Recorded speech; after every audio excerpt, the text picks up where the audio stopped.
ನಮಸ್ತೆ ಸ್ನೇಹಿತರೆ, ನನ್ನ ಎಲ್ಲ ಸ್ನೇಹಿತರಿಗೂ ಭಾನುವಾರದ ಶುಭಾಶಯಗಳು. ಇವತ್ತು ನಾನು ಮನೇಲೇ ಇದ್ದೀನಿ, ಎಲ್ಲೂ ಹೊರಗಡೆ ಹೋಗಲಿಲ್ಲ. ಯಾಕಂದರೆ ಹೋದ ವಾರ ಕೂಡ ನಾನು ಶಿರ್ಡಿಗೆ ಹೋಗಿದ್ದೆ ಅಲ್ವಾ. ಸೊ ಹಂಗಾಗಿ ಈ ವಾರ ಮನೆಯಲ್ಲೇ ಇರೋಣ, ಎಲ್ಲೂ ಹೋಗೋದು ಬೇಡ ಅಂದ್ಕೊಂಡೆ. ಅದರ ಆಚೆ ವಾರ ನನ್ನ ಫ್ರೆಂಡ್ ಮನೇಲಿ ಸತ್ಯನಾರಾಯಣ ಸ್ವಾಮಿ ಪೂಜೆ ಇತ್ತು, ಅಲ್ಲಿಗೆ ಹೋಗಿದ್ದೆ. ಸೊ ನಾನು ಅವ್ರನ್ನೇ ಎಲ್ಲ ಮನೆಗೆ ಕರೆದಿದ್ದೆ. ಇವತ್ತು ನಾನು ಮನೆಯಲ್ಲೇ ಇರ್ತೀನಲ್ಲ ಬನ್ನಿ ಅಂತೇಳಿ ನನ್ನ ಫ್ರೆಂಡ್ಸಿಗೆಲ್ಲ ಹೇಳಿದ್ದೆ. ಸರಿ ಮಟನ್ ತೊಗೊಂಬರೋಣ ಅಂತ ಹೋದೆ. ಬಟ್ ಸಿಕ್ಕಾಪಟ್ಟೆ ಜನ ಇದ್ದರು. ನಾವು ಸುಮಾರು ವರ್ಷಗಳಿಂದ, ಸುಮಾರು ಒಂದು 10 ವರ್ಷದಿಂದ ನಾವು ಇವ್ರ ಹತ್ರನೇ ಮಟನ್ ತೊಗೊಳ್ಳೋದು. ಇದು ಫಸ್ಟು ಬೇರೆ ಕಡೆ ಅಂಗಡಿ ಇತ್ತು, ಈಗ ನಾವಿರೋ ಏರಿಯಾದಲ್ಲೇ ಆಗಿದೆ. ಸೊ ಹಂಗಾಗಿ ನಾನು ಯಾವಾಗಲೂ ಅಷ್ಟೇ ಇವ್ರ ಹತ್ರನೇ ಮಟನ್ ತೊಗೊಳ್ಳೋದು, ಇವ್ರ ಹತ್ರನೇ ಚಿಕನ್ ತೊಗೊಳ್ಳೋದು ಇವ್ರ ಹತ್ರನೇ. ಬಟ್ ಭಾನುವಾರ ಬಂದರೆ ಇಲ್ಲಿ ಸಿಕ್ಕಾಪಟ್ಟೆ ರಶ್ ಇರುತ್ತೆ. ಚಿಕನಿಗೇನು ಅಷ್ಟು ಜನ ಇರಲಿಲ್ಲ, ಮಟನಿಗೆ ಮಾತ್ರ ಕ್ಯೂ ನಿಂತ್ಕೊಳ್ಳೋ ಥರನೇ ಇತ್ತು. ಬಟ್ ಆದ್ರೂ ಇಬ್ಬರು ಇರ್ತಾರೆ ಮಟನ್ ಕಟ್ ಮಾಡೋದಕ್ಕೆ, ಸ್ವಲ್ಪ ಬೇಗನೆ ಕೊಡ್ತಾರೆ. ಅಲ್ಲಿಗೂ ನಾನು ಬೇಗನೆ ಹೋದೆ. ಇವತ್ತು ಭಾನುವಾರ ಅಂತೇಳಿ ಡೈಲಿ ಆಫೀಸ್ಗೆ ಹೋಗೋದಕ್ಕೆ ಬೇಗ ಎದ್ದು ಇವತ್ತು 9:30ವರೆಗೂ ನಿದ್ದೆ ಮಾಡಿಬಿಟ್ಟಿದ್ದೆ. ಆದ್ರೂ ಎಚ್ಚರ ಆಗಿದ ತಕ್ಷಣ ಎದ್ದು ಟೈಮ್ ನೋಡೋಷ್ಟರಲ್ಲಿ 9:30 ಆಗೋಗಿತ್ತು. ಸರಿ ನಮ್ಮಮ್ಮ ಎಲ್ಲ ಏನೇನು ಬೇಕು ಅಡುಗೆಗೆಲ್ಲ ರೆಡಿ ಮಾಡ್ಕೋತಾಯಿದ್ರು. ನಾನು ನನ್ನ ತಂಗಿ ಹೋದ್ವಿ, ಮಟನು ಚಿಕನ್ ಎಲ್ಲ ತೊಗೊಂಡ್ವಿ. ನನಗೆ ಕೈಮಾ ತಿನ್ನಬೇಕು ಅನಿಸ್ತಿತ್ತು. ಸರಿ ಕೈಮಾ ಕೇಳಿದ್ರೆ ಆಗಲ್ಲ, ರಶ್ ಇದ್ದಾರೆ, ಹೊಡ್ಕೊಡೋದಕ್ಕಾಗಲ್ಲ ಅಂದರು. ಸರಿ ಅಲ್ಲಿಂದ ಏನೋ ನಮ್ಮಮ್ಮ ಬೇರೆ ಇನ್ನೊಂದು ಐಟಮ್ ಏನೋ ಹೇಳಿದರು ಅಂಗಡಿನಲ್ಲಿ ತೊಗೊಂಬರೋದಕ್ಕೆ. ಅಲ್ಲಿಂದ ಮಟನು ಚಿಕನ್ ಎಲ್ಲ ತೊಗೊಂಡು ಬಂದು ಅದೇನೋ ಕಸ್ತೂರಿ ಮೆಂತ್ಯ ಸೊಪ್ಪು ಏನೋ ಬೇಕು ಅಂತ ಹೇಳಿದರು ಗೀ ರೈಸ್ಗೆ ಹಾಕೋದಕ್ಕೆ. ಸರಿ ಅಲ್ಲಿಂದ ಅಂಗಡಿಗೆ ಬಂದು ಮೆಂತ್ಯ ಸೊಪ್ಪೆಲ್ಲ ತೊಗೊಂಡು ಮನೆಗೆ ಬಂದೆ ನಾನು.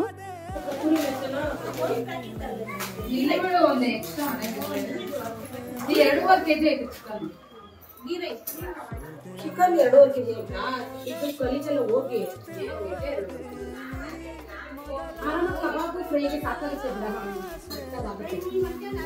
ಫ್ರೈ ಮಮ್ಮಿ ಮಾಡ್ಲಿ ಬೇಡ, ಫ್ರೈ ಮಮ್ಮಿ ಮಾಡ್ಲಿ. ಕಬಾಬ್ ಮಾತ್ರ ನೀನು ಸ್ವಲ್ಪ ಖಾರ ಇಟ್ಬಿಟ್ಟು ಮಾಡು.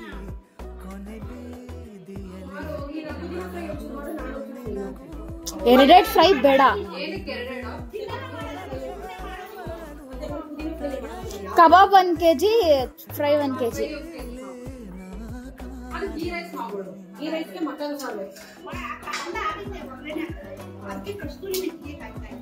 ಇಷ್ಟೆಲ್ಲ ಹೇಳಿದ್ಮೇಲೆ ಸೌಮ್ಯ, ನೀನ್ ಇಷ್ಟು ಹೇಳಿದ್ಮೇಲೆ ನಾನು ಮಾಡಿಲ್ಲ ಅಂತಂದ್ರೆ ನನ್ನ ಹೆಸರಿಗೆ ಒಂದು ಕಳಂಕ.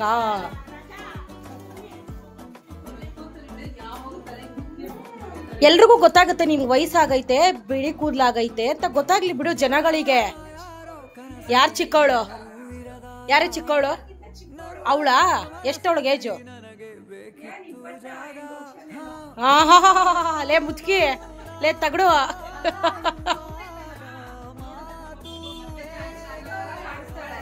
ಹೆಂಗೆ ಅಯ್ಯಲೇ ನೀನು ಬಾಯಿಗೆ ಇಟ್ಟಾಕ. ಹೂನಮ್ಮ, ನನಗೂ ಮದ್ವೆ ಆಗಿಲ್ಲ.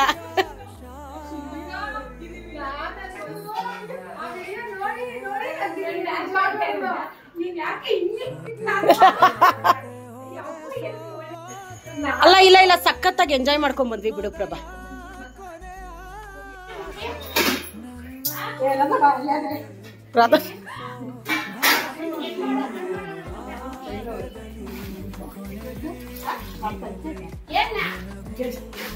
ಅಭಿಗೆ ಹೆಣ್ಣೋಡಕ್ ಬರ್ತಾರೆ ಅಂತಂದೆ, ಅದಕ್ಕೆ ಕೇಳ್ತವ್ರೆ.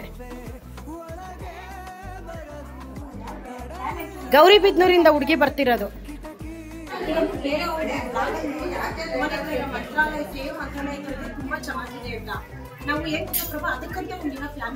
ಇವಾಗ ನಾನ್ ವೆಜ್ ಎಲ್ಲ ಮಾಡ್ಬಿಟ್ಟು ಹೋದ್ರೆ ಚೆನ್ನಾಗಿರಲ್ಲ.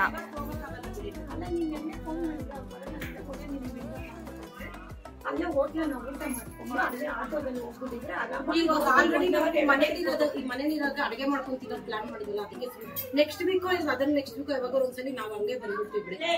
ದೇವಸ್ಥಾನ ನೋಡ್ಬೇಕು. ಆಮೇಲೆ ನಾನು ಇದನ್ನು ನೋಡಿದೆ ಬ್ಲಾಗ್ ಅಲ್ಲಿ, ಶಾಪಿಂಗ್ ಇದೆ. ಹೌದಾ?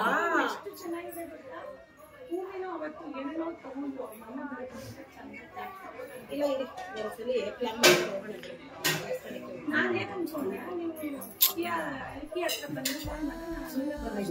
ಪೂರ್ವಿಗಿರ್ವಿ ಮತ್ತೆ ಇವಳುನು ಇಲ್ಲ, ವರ್ಷನೂ ಇಲ್ಲ, ಎಲ್ರು ಬಂದ್ಮೇಲೆ ಹೋದ್ರೆ ಅದೊಂಥರ.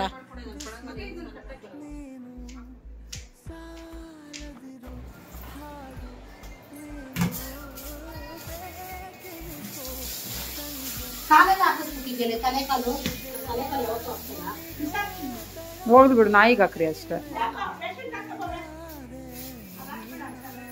ಕಲೆಕಾಲ ತಿನ್ನಲ್ಲ, ಯಾವಾಗ ಹಾಕಿದ್ರು ಕಲೆಕಾಲ ಹಾಕ್ತಲ್ಲ. ನನಗೇನು ಗೊತ್ತು, ನಿನಗೆ ಹಾಕ್ತೀನಿ ತಲೆ ಕಾಲು. ನಾನು ತಿನ್ನಲ್ಲ. ತಲೆ ಕಾಲು ಇಷ್ಟಪಡೋರು ಅವ್ರೆ ಗೊತ್ತು. ತಲೆ ತಿನ್ಕೊಳ್ಳೋ ಗೊತ್ತಿಲ್ಲ, ಕಾಲಂತೂ ತಿಂತಾರೆ. ನಾವಿನ್ನು ಜೂನ್ 1ನೇ ತಾರೀಕು ಕಾಲು ತಿಂತಾರ, ಕಾಲು ಇಷ್ಟ. ತಿನ್ನಂಗಿಲ್ಲ.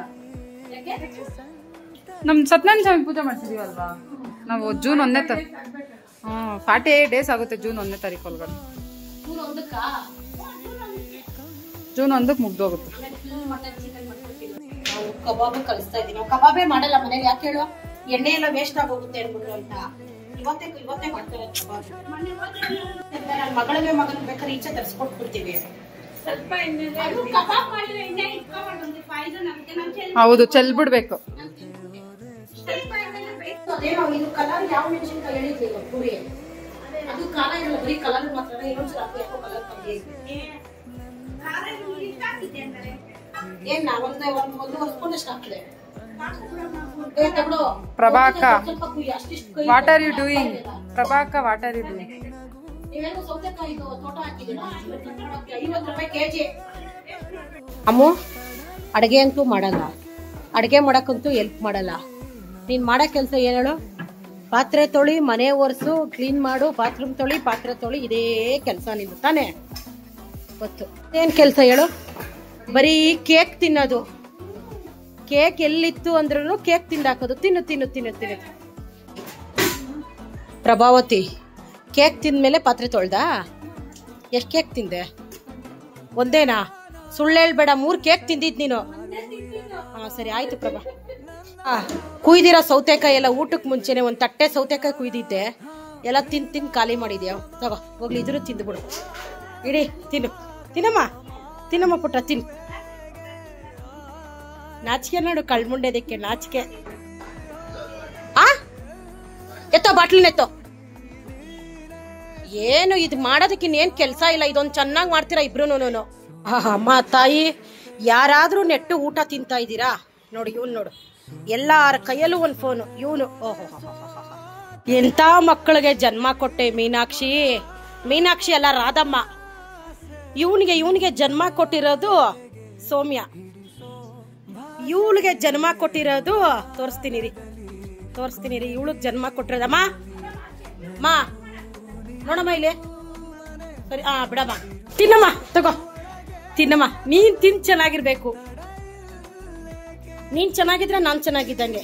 ಇನ್ನೊಂದು 2 ಈರುಳ್ಳಿ ಕುಯ್ಲ, ಸೌತೆಕಾಯಿ ಸಾಕಾ? ಪ್ರಭಾ, ಇದ್ರಲ್ಲಿ ಅದೇಂದ್ರಲ್ಲ ಬುಕ್ ಮಾಡ್ತಾರಲ್ಲ ಬ್ಲಿಂಕಿಟ್ ಅಲ್ಲಿ, 2 kg ಸೌತೆಕಾಯಿ ಬುಕ್ ಮಾಡು. ಅಡುಗೆ ಕೆಲಸ ಎಲ್ಲ ನಮ್ಮಮ್ಮ ಮಾಡ್ಕೋತಾ ಇದ್ರು. ಅವ್ರಿಗೆ ಏನೇನು ಬೇಕೋ ಎಲ್ಲ ಹೆಲ್ಪ್ ಮಾಡಿಕೊಟ್ವಿ. ಬಟ್ ನಮ್ಮಮ್ಮ ಹಿಂದಿನ ದಿನನೇ ಬೆಳ್ಳುಳ್ಳಿ ಎಲ್ಲ ಸುಳಿದಿಟ್ಕೊಂಡಿದ್ರು. ಬಟ್ ಅದೇನೋ ಗೊತ್ತಿಲ್ಲ, ಇವತ್ತು ಪಾತ್ರೆ ಅಂತೂ ತುಂಬ ಬೀಳ್ತಾನೆ ಇತ್ತು. ಒಂದು ಸ್ವಲ್ಪ ನನ್ನ ತಂಗಿ ಅಮ್ಮು ತೊಳೆದ್ಲು, ಇನ್ನು ಸ್ವಲ್ಪ ನನ್ನ ಫ್ರೆಂಡ್ ತೊಳೆದ್ರು.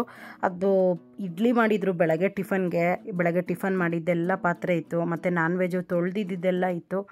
ಫೈನಲಿ ಎಲ್ಲ ಹೆಲ್ಪ್ ಮಾಡಿದ್ರಿ ನಮ್ಮಮ್ಮಗೆ. ಎಲ್ಲರೂ ಹೇಳ್ತಾರೆ, ಪಾಪ ಯಾಕೆ ನಿಮ್ಮಮ್ಮ ಕೈಲಿ ಅಷ್ಟು ಕೆಲಸ ಮಾಡಿಸ್ತೀರಾ ಅಂತೇಳಿ. ನಮ್ಮಮ್ಮ ಒಬ್ಬರ ಕೈಲೇ ನಾವು ಮಾಡಿಸಲ್ಲ, ನಮ್ಮ ಕೈಲಿ ಎಷ್ಟೆಷ್ಟಾಗುತ್ತೋ ನಮ್ಮಮ್ಮಗೆ ಹೆಲ್ಪ್ ಮಾಡ್ತೀವಿ. ನಮ್ಮಮ್ಮಂಗೆ ಒಬ್ಬರಿಗೆ ಮಾಡೋದಕ್ಕೆ ಬಿಡಲ್ಲ. ಆಮೇಲೆ ಅಡುಗೆ ಎಲ್ಲ ಆಯಿತು. ಇವತ್ತು ನಮ್ಮಮ್ಮ ಸುಮಾರು ವೆರೈಟಿ ಮಾಡಿದರು. ಗೀ ರೈಸು, ಮತ್ತು ಕಬಾಬು, ಚಿಕನ್ ಫ್ರೈ, ಮಟನ್ ಸಾರು ಮಾಡಿದರು. ಮತ್ತು ಇಷ್ಟೆಲ್ಲ ತಿಂದು ಜೀರ್ಣ ಆಗಲ್ಲ ಅಂಥೇಳಿ ರಸಮು ಮಾಡಿದರು. ಊಟ ಮಾತ್ರ ತುಂಬ ಚೆನ್ನಾಗಿತ್ತು. ಸಾಂಬಾರು ಇವತ್ತು ನಮ್ಮ ಮನೇಲಿ ಮಟನ್ ಸಾಂಬಾರು ತುಂಬ ಚೆನ್ನಾಗಿ ಮಾಡಿ ಊಟ ಮಾಡೋದಕ್ಕೆ. ಸುಮ್ಮನೆ ಏನೋ ಇರಬೇಕು ಅಂತೇಳಿ ತಂದಿಟ್ಟಿದ್ದೀವಿ ಅಷ್ಟೇನೆ. ನಾನಂತೂ ಡೈನಿಂಗ್ ಟೇಬಲ್ ತೊಗೊಂಬಂದಾಗಿಂದ ಅಮ್ಮಮ್ಮ ಅಂದರೆ ಒಂದು 4-5 ಸಲ ಕೂತ್ಕೊಂಡು ಊಟ ಮಾಡಿರ್ತೀನಿ. ನನಗೆ ನೆಲದ ಮೇಲೆ ಕೂತ್ಕೊಂಡು ಊಟ ಮಾಡಿದ್ರೇ ಏನೋ ಒಂಥರ ಸಮಾಧಾನ. ನಾನು ಆದರೆ ಅನ್ಕಂಫರ್ಟಬಲಾಗಿ ಕೂತ್ಕೊಂಡು ಊಟ ಎಲ್ಲ ಮಾಡೋದಕ್ಕೆ ಇಷ್ಟ ಆಗಲ್ಲ. ಆರಾಮಾಗಿ ಚಕಬಲ ಹಾಕ್ಕೊಂಡು ಕೆಳಗಡೆ ಕೂತ್ಕೊಂಡು ತಿಂದರೆ ನೆಮ್ಮದೇ ಹೊಟ್ಟೆ ತುಂಬ ಊಟ ಮಾಡ್ಬೋದು. ಒಂದೊಂದು ಸಲ ನಾನು ಕೆಳಗಡೆ ಕೂತ್ಕೊಂಡು ತಿಂತೀನಿ, ಇಲ್ಲ ಅಂತಂದರೆ ಸೋಫಾ ಮೇಲೆ ಕೂತ್ಕೊಂಡು ತಿಂತೀನಿ. ರೇರು ನಾನು ಡೈನಿಂಗ್ ಟೇಬಲ್ ಮೇಲೆ ಕೂತ್ಕೊಂಡು ಊಟ ಮಾಡೋದು. ನಿಜವಾಗ್ಲೂ ಇವತ್ತು ನನಗೆ ಸಂಡೇ ಹೇಗೋಯ್ತು ಅಂತಲೇ ಗೊತ್ತಾಗಲಿಲ್ಲ. ಅಂದರೆ ಒಂಥರ ಎಲ್ಲರೂ ಸೇರಿಕೊಂಡು ಮನೆಯಲ್ಲಿ ಸ್ವಲ್ಪ ಇದ್ದಿದ್ದ ಕೆಲಸಗಳೆಲ್ಲ ಮಾಡಿದ್ವಿ. ಊಟ ಎಲ್ಲ ಮಾಡಿಕೊಂಡು ಆರಾಮಾಗಿ ಮಾತಾಡ್ಕೊಂಡು ಕೂತ್ಕೊಂಡ್ವಿ. ಏನೋ ಒಂಥರ ನನಗೆ ಒಂಥರ ಮೈಂಡ್ ಫ್ರೀ ಆಯಿತು. ಯಾಕಂದರೆ ನಾನು 3-4 ವಾರದಿಂದ ಬ್ಯುಸಿ ಇದ್ದೆ. ಬ್ಯುಸಿ ಅಂತಂದರೆ ನನಗೆ ಈ ಹೊರಗಡೆ ಹೋಗೋದೇ ನನಗೆ ಒಂದು ಕೆಲಸ ಆಗೋಗ್ಬಿಟ್ಟಿರುತ್ತೆ. ನಾನು ಈ 1 ತಿಂಗಳಲ್ಲಿ ಫಸ್ಟ್ ವಾರ ಭಾನುವಾರ ಮನೇಲಿರೋದು. 3 ವಾರ ಫಂಕ್ಷನ್ಗೆ ಹೋಗಿದ್ದೀನಿ, 1 ವಾರ ಮಾತ್ರ ಎಲ್ಲೋ ಹೊರಗಡೆ ಟ್ರಿಪ್ ಹೋಗಿದ್ದೆ. ಸೊ ಹಂಗಾಗಿ ನನಗೆ ಸಿಗೋ ಒಂದು ಸಂಡೇನಲ್ಲಿ ಈ ಥರ ನನ್ನ ಫ್ಯಾಮಿಲಿ ಜೊತೆ ಟೈಮ್ ಸ್ಪೆಂಡ್ ಮಾಡಿಬಿಟ್ರೆ ಏನೋ ಒಂಥರ ಖುಷಿ ಆಗುತ್ತೆ.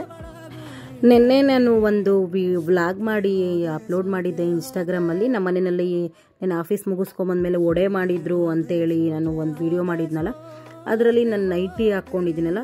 ಸೊ ಅದಕ್ಕೆ ಯಾರೋ ನನಗೆ ಮೆಸೇಜ್ ಹಾಕಿದ್ದಾರೆ, ಆಂಟಿ ನೀವು ನೈಟಿ ಹಾಕ್ಕೊಂಡು ದೊಡ್ಡ ಆಂಟಿ ಥರ ಕಾಣಿಸ್ತೀರಾ ಅಂತ. ಹ್ಞೂ ಕಣಪ್ಪ, ನಾನು ಆಂಟಿನೇ, ನಂಗೆ ಅಷ್ಟು ದೊಡ್ಡ ಮಗಳಿದ್ದಾಳೆ ಅಂದಮೇಲೆ ನಾನು ಆಂಟಿನೇ. ಆದರೂ 16 ವರ್ಷ ಹುಡುಗಿ ಅಂತ ಎಲ್ಲಾದರೂ ಹೇಳ್ಕೊಂಡಿದ್ದೀನ. ಈಗ ಬಟ್ಟೆಗಳ ವಿಷಯ ಮಾತಾಡೋ ರೈಟ್ಸು ಯಾರಿಗೂ ಇರಲ್ಲ. ಯಾಕಂದರೆ ಅದು ಅವ್ರಿಷ್ಟ, ಅವ್ರು ನೈಟಿ ಆದರೂ ಹಾಕ್ಕೋತಾರೆ. ಈಗ ನಾನು ಮೊನ್ನೆ ಶಿರ್ಡಿಗೆ ಹೋದಾಗ, ನಾನು ಏರ್ಪೋರ್ಟ್ಗೆ ಹೋದಾಗ ನಾನು ಶಾರ್ಟ್ ಮಿಡ್ಡಿ ಹಾಕಿದ್ದೆ. ಸೊ ಅವಾಗ ಹೇಳಿದ್ರು ಇದನ್ನು ನೀವು ಶಿರ್ಡಿಗೆ ಹಾಕ್ಕೊಂಡು ಹೋಗಿದ್ರಾ ಅಂತೇಳಿ. ನನಗೂ ಕಾಮನ್ ಸೆನ್ಸ್ ಇದೆ, ನನಗೂ ಗೊತ್ತು ಎಲ್ಲಿ ಯಾವ ಜಾಗಕ್ಕೆ ಹೇಗೆ ಹೋಗಬೇಕು ಅನ್ನೋದು ನನಗೆ ಚೆನ್ನಾಗಿ ಗೊತ್ತು. ನೀವು ಕೂಡ ಉಪದೇಶ ತಗೊಳ್ಳೋ ಅವಶ್ಯಕತೆ ನನಗಿಲ್ಲ. ಯಾಕಂದರೆ ಏರ್ಪೋರ್ಟಿಗೆ ಹೆಂಗೆ ಹೋಗಬೇಕು, ಈಗ ನಾವು ದಿನಾ ಏರ್ಪೋರ್ಟಿಗೆ ಹೋಗೋದು, ದಿನಾ ಫ್ಲೈಟಲ್ಲಿ ಓಡಾಡೋಕ್ಕಾಗಲ್ಲ. ಸೊ ಯಾವಾಗೋ ಒಂದ್ಸಲಿ ಹೋಗಿರ್ತೀವಿ, ನಮ್ಮದೇ ಆದ ಒಂದು ಕನಸಿರುತ್ತೆ, ಒಂದು ಒಳ್ಳೆ ಡ್ರೆಸ್ ಹಾಕ್ಕೊಂಡೋಗಿ ಫೋಟೋಸ್ ತೊಗೊಳ್ಳೋಣ, ವೀಡಿಯೋಸ್ ಮಾಡೋಣ ಅನ್ನೋದು ಒಂದು ಖುಷಿ ಇರುತ್ತೆ. ಸೊ ನಮಗೆ ಹೇಗೂ ಗೊತ್ತಿತ್ತು. ಮತ್ತು ನಮ್ಗೆ ಒಂದು 1/2 ಅವರ್ ಟೈಮ್ ಕೊಡ್ತಾರೆ ಫ್ರೆಶ್ ಅಪ್ ಆಗೋದಕ್ಕೆ. ಆವಾಗ ಬೇಕಾದರೆ ನಾವು ದೇವಸ್ಥಾನಕ್ಕೆ ಯಾವ ಥರ ಹೋಗಬೇಕೋ ಹೋಗೋಣ ಅಂತೇಳಿ ನಾವು ಫಸ್ಟೇ ಪ್ಲ್ಯಾನ್ ಮಾಡ್ಕೊಂಡು ಹೋಗಿದ್ದು. ಬುದ್ಧಿ ಇರೋರು ಯಾರೂ ಆ ಥರ ಮೆಸೇಜು ಮಾಡಲ್ಲ, ಕಮೆಂಟು ಮಾಡಲ್ಲ. ಯಾರಾದರೂ ಆ ಥರ ಮಿಡ್ಡಿ ಹಾಕ್ಕೊಂಡು ದೇವ್ರ ದರ್ಶನಕ್ಕೆ ಹೋಗ್ತಾರೇನೋ ನನಗಂತೂ ಗೊತ್ತಿಲ್ಲ, ಬಟ್ ನಾನಂತೂ ಹೋಗಲ್ಲ. ಈಗ ಬಟ್ಟೆಗಳು ವಿಷಯ ಬಂತು ಅಂತಂದರೆ ಯಾರಿಗೂ ಅದನ್ನು ಕೇಳೋ ಅಧಿಕಾರ ಇರಲ್ಲ. ನಮ್ಮ ಲೈಫು ನಮ್ಮ ಇಷ್ಟ. ಈಗ ನಿಮ್ಗೆ ಇಷ್ಟ ಇಲ್ವಾ, ನೋಡಬೇಡಿ, ಬ್ಲಾಕ್ ಮಾಡಿ. ಇಲ್ಲಾಂದರೆ ನಮ್ಮ ಥರ 1000 ಜನ ಇದ್ದಾರೆ, ಲಕ್ಷಾಂತರ ಜನ, 1000 ಜನ ಲಕ್ಷಾಂತರ ಜನ ಇನ್ಸ್ಟಾಗ್ರಾಮಲ್ಲಿ ಸೀತೆ ಥರ ಸೀರೆ ಉಟ್ಕೊಂಡು ಮೈ ತುಂಬ ಸೆರಗೊಚ್ಕೊಂಡವ್ರು ಇರ್ತಾರಲ್ಲ, ಅಂಥವ್ರನ್ನ ನೋಡಿ ಯಾಕೆ ತಲೆ ಕೆಡಿಸ್ಕೋತೀರಾ? ಈಗ ನಿಮ್ಮ ಟೈಮ್ ಯಾಕೆ ವೇಸ್ಟ್ ಮಾಡ್ಕೋತೀರಾ? ಕಮೆಂಟ್ ಹಾಕಿ, ಮೆಸೇಜ್ ಮಾಡಿ. ಈಗ ನಮ್ಮ ಲೈಫಲ್ಲಿ ನಾವು ಹೇಗಿರಬೇಕು ಅನ್ನೋದನ್ನು ನಾವು ಡಿಸೈಡ್ ಮಾಡಿರ್ತೀವಿ. ನೀವು ಯಾರೋ 3rd ಪರ್ಸನ್ಗಳು ಹೇಳೋ ಥರ ಎಲ್ಲ ನಮ್ಮ ಲೈಫ್ನ ಲೀಡ್ ಮಾಡೋದಕ್ಕಾಗಲ್ಲ. ಓಕೆ, ಐ ಅಗ್ರಿ, ಒಪ್ಕೋತೀನಿ. ಈಗ ಪೂಜೆ ವಿಷಯದಲ್ಲಿ ನಾನು ಏನೋ ಒಂದು ತಪ್ಪು ಮಾಡಿರ್ತೀನಿ, ಅದನ್ನು ಹೇಳ್ತೀರಾ, ನಾನು ಅರ್ಥ ಮಾಡ್ಕೋತೀನಿ. ಈ ಥರ ಅಲ್ಲ, ಈ ಥರ ಮಾಡಬೇಕು. ಕೆಲವೊಬ್ಬೊಬ್ಬರು ನನಗೆ ಹೇಳಿದರು, ನೀವು ಹೂವು ಮುಡ್ಕೊಂಡು ಪೂಜೆ ಮಾಡಿ ಅಷ್ಟು ಚೆನ್ನಾಗಿ ಪೂಜೆ ಮಾಡ್ತೀರ, ತಲೆಗೆ ಒಂಚೂರು ಹೂವು ಮುಡ್ಕೊಳ್ಳಿ ಅಂತ. ಅದು ಓಕೆ, ಅದು ಹೇಳಿದ್ರಿ, ಅದು ಒಳ್ಳೆಯದು. ನಾನು ಪೂಜೆ ಮಾಡ್ಬೇಕಾದ್ರೆ ಯಾವತ್ತೂ ಹೂವು ಮುಡ್ಕೊಳ್ಳಲ್ಲ, ಅದನ್ನು ಅಭ್ಯಾಸ ಮಾಡಿಕೊಂಡೆ. ಮತ್ತು ಇನ್ನೊಬ್ಬರು ಹೇಳಿದರು, ನೀವು ನೆಲದ ಮೇಲೆ ಕೂತ್ಕೊಂಡು ಪೂಜೆ ಮಾಡಬೇಡಿ, ಏನಾದರೂ ಮ್ಯಾಟೋ ಚಾಪೆನೋ ಹಾಕಿ ಅಂತಂದರು.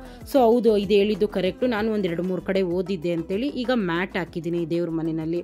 ಅದಾದಮೇಲೆ ಹಣೆಗೆ ಕುಂಕುಮ ಇಟ್ಕೊಳ್ಳಿ ಅಂತಂದರು. ಕೆಲವೊಂದ್ಸಲಿ ಇಟ್ಕೊಂಡಿರ್ತೀನಿ, ಕೆಲವೊಂದ್ಸಲಿ ಮರ್ತೋಗಿರ್ತೀನಿ, ಅದನ್ನು ಒಪ್ಕೋತೀನಿ. ಅದಾದಮೇಲೆ ಬಳೆ ಹಾಕ್ಕೊಳ್ಳಿ ಅಂತ ಹೇಳಿದ್ರು. ಸರಿ, ಓಕೆ, ಅದೆಲ್ಲ ಓಕೆ. ಈಗ ಸೋಷಲ್ ಮೀಡಿಯಾದಲ್ಲಿ ಹೇಳ್ತಿದ್ದಾರೆ ಅಂತಂದರೆ ನಾವು ಯಾವುದೋ ಒಂದೊಂದಷ್ಟೇ ನಾವು ಸರಿ ಮಾಡ್ಕೊಳಕ್ಕಾಗುತ್ತೆ. ಪ್ರತಿಯೊಂದು ಸರಿ ಮಾಡ್ಕೊಂಡು ಹೋದರೆ ನಮ್ಮ ಜೀವನ ಕಂಡವ್ರ ಕೈಲಿ ಕೊಟ್ಟಂಗಾಗುತ್ತೆ. ಸೊ ನಾನು ಯಾರ ಮಾತಿಗೂ ತಲೆನೂ ಕೆಡಿಸ್ಕೊಳ್ಳಲ್ಲ, ನನಗೆ ಅವಶ್ಯಕತೆಯೂ ಇಲ್ಲ. ನನ್ನ ಲೈಫಲ್ಲಿ ನನಗೆ ಹೆಂಗೆ ಇಷ್ಟ ಬರುತ್ತೋ ನಾನು ಅದೇ ಥರ ಇದ್ದೀನಿ, ಮುಂದಕ್ಕೂ ಅದೇ ಥರನೇ ಇರ್ತೀನಿ. ಕೆಲವೊಬ್ಬೊಬ್ಬರಿಗೆ ನನ್ನ ವೀಡಿಯೋಸ್ ನೋಡೋದಕ್ಕೆ ಇಷ್ಟ ಇಲ್ಲ ಅಂತಂದರೆ ಬ್ಲಾಕ್ ಮಾಡಿ. ಆಮೇಲೆ ನಾನು ಫೇಕಾಗಿ ಪೂಜೆ ಮಾಡಬೇಕಾದ್ರೆ ಒಂಥರ, ನಾರ್ಮಲ್ ಆಗಿರ್ಬೇಕಾದ್ರೆ ಒಂಥರ ಇಲ್ಲ, ನನಗೆ ನಡ್ಕೊಳ್ಳೋದಕ್ಕೆ ಬರಲ್ಲ. ನಾನು ಅವತ್ತಿಂದನೂ ಶಾರ್ಟ್ ಡ್ರೆಸ್ ಹಾಕ್ತೀನಿ, ಇವಾಗಲೂ ಹಾಕ್ತೀನಿ, ಮುಂದಕ್ಕೂ ಹಾಕ್ತೀನಿ. ಯಾಕಂತಂದರೆ ನಮ್ಮ ಜೀವನ ಇರೋದು ಒಂದು ಜೀವನ. ಈಗ ಯಾರ್ಯಾರೋ ಏನೇನೋ ಕಮೆಂಟ್ ಮಾಡ್ತಾರೆ, ಯಾರ್ಯಾರೋ ಏನೇನೋ ಮೆಸೇಜ್ ಮಾಡ್ತಾರೆ ಅಂದ್ಬಿಟ್ಟು ಅವರಿಗೋಸ್ಕರ ನನ್ನ ಜೀವನ ನಾನು ಚೇಂಜ್ ಮಾಡ್ಕೊಳಕ್ಕಾಗಲ್ಲ.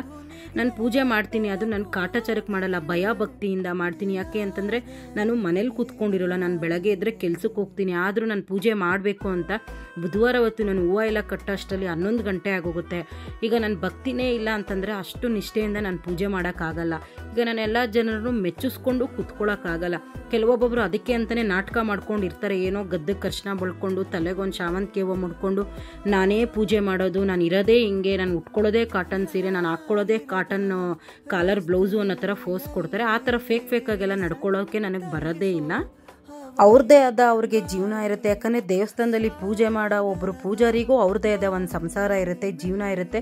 ಈಗ ಅವರು ದೇವಸ್ಥಾನದಲ್ಲಿ ಪೂಜೆ ಮಾಡ್ತಾರೆ ಅಂತ ಹೇಳ್ಬಿಟ್ಟು ಅವ್ರ ಜೀವನದಲ್ಲಿ ಯಾವುದು ಖುಷಿನೇ ಇರಬಾರ್ದು, ಬರೀ ಪೂಜೆ ಮಾಡಿಕೊಂಡೇ ಇರಬೇಕು ಅನ್ನೋದನ್ನು ಯಾವ ದೇವರು ಇಲ್ಲಿ ಹೇಳಿಲ್ಲ. ಸೊ ನಾವು ಮನುಷ್ಯರು ಅದೇ ಥರನೇ. ಈಗ ನಾವು ದೇವ್ರ ಪೂಜೆ ಮಾಡ್ತೀವಿ ಅಂದ್ಬಿಟ್ಟು ಇವಾಗ ಡೀಪಾಗಿ ಬ್ಲೌಸ್ ಹೊಲಿಸ್ಕೋಬಾರ್ದು, ಆಮೇಲೆ ಶಾರ್ಟ್ ಡ್ರೆಸ್ ಹಾಕ್ಕೋಬಾರ್ದು, ಜೀನ್ಸೇ ಹಾಕ್ಕೋಬಾರ್ದು ಅಂತ ನಮ್ಗೆ ಯಾರು ಹೇಳಿದ್ದಾರೆ? ಇದನ್ನೆಲ್ಲ ನಾವು ಸೃಷ್ಟಿ ಮಾಡ್ಕೊಂಡಿರೋದು. ನಮಗೆ ಹೆಂಗೆ ಬೇಕೋ ನಾವು ಇವಾಗ ದೇವ್ರು ಏನು ಹೇಳಿದ್ದಾರೆ ನಮಗೆ, ಇಲ್ಲಮ್ಮ ನೀನು ಸೀರೆ ಉಟ್ಕೊಂಡು ಅದು ಕಾಲರ್ ಬ್ಲೌಸ್ ಹೊಲ್ಕೊಂಡು ಪೂಜೆ ಮಾಡುವಂಥ ದೇವ್ರೇನು ಹೇಳಿದ ಇಲ್ಲ, ಅದನ್ನೆಲ್ಲ ನಾವೇ ಸೃಷ್ಟಿ ಮಾಡ್ಕೊಂಡಿರೋದು. ಸೊ ಯಾರ್ಯಾರೋ ಏನೇನೋ ಹೇಳ್ತಾರೆ ಅಂದ್ಬಿಟ್ಟು ನಾನಂತೂ ತಲೆ ಕೆಡಿಸ್ಕೊಳ್ಳೋಕೆ ರೆಡಿನೇ ಇಲ್ಲ. ಜನ ಹೆಂಗಿದ್ರು ಮಾತಾಡ್ತಾರೆ, ಸೀರೆ ಉಟ್ಕೊಂಡು ಪೂಜೆ ಮಾಡಿದ್ರು ಮಾತಾಡ್ತಾರೆ, ಶಾರ್ಟ್ ಡ್ರೆಸ್ ಹಾಕೊಂಡ್ರು ಮಾತಾಡ್ತಾರೆ. ಸೊ ಮಾತಾಡಿಯೋರಿಗೆಲ್ಲ ಯಾರೂ ತಲೆ ಕೆಡಿಸ್ಕೋಬೇಡಿ. ಈಗ ನನಗೆ ಅಂತಲ್ಲ, ಸುಮಾರು ಜನ ನಂತರ ಪೂಜೆ ಮಾಡೋರು ಇರ್ತಾರೆ, ಸುಮಾರು ಜನ ನಂತರ ವಿಡಿಯೋ ಮಾಡೋರು ಇರ್ತಾರೆ. ಸೊ ಅವರಿಗೂ ಅಷ್ಟೇ ಬ್ಯಾಡ್ ಕಮೆಂಟು, ಬ್ಯಾಡಾಗಿ ಮೆಸೇಜ್ ಹಾಕೋರ್ನೆಲ್ಲ ಸೈಡಿಗೆ ಇಗ್ನೋರ್ ಮಾಡಿ ನೀವು ಆರಾಮಾಗಿ ಲೈಫಲ್ಲಿ ಏನು ವೀಡಿಯೋಸ್ ಮಾಡ್ತಿದ್ರೆ ಅದೇ ಥರ ವೀಡಿಯೋಸ್ ಮಾಡಿಕೊಂಡು ನೆಮ್ಮದಿಯಾಗಿ ಬರೋರು ಬರ್ತಾ ಇರ್ತಾರೆ, ಹೋಗೋರು ಹೋಗ್ತಾ ಇರ್ತಾರೆ. ಅವರಿಗೆಲ್ಲ ತಲೆ ಕೆಡಿಸ್ಕೊಂಡೆ ನಮಗೋಸ್ಕರ ನಾವು ಟೈಮ್ ಕೊಟ್ಕೊಳ್ಳೋಣ, ನಮ್ಮ ಖುಷಿನ ನಮ್ಮಲ್ಲೇ ಸೃಷ್ಟಿ ಮಾಡ್ಕೊಳ್ಳೋಣ. ಬೇರೆಯವರಿಂದ ನಮಗೆ ಬರೋ ಖುಷಿ ಬೇಡ. Thank you.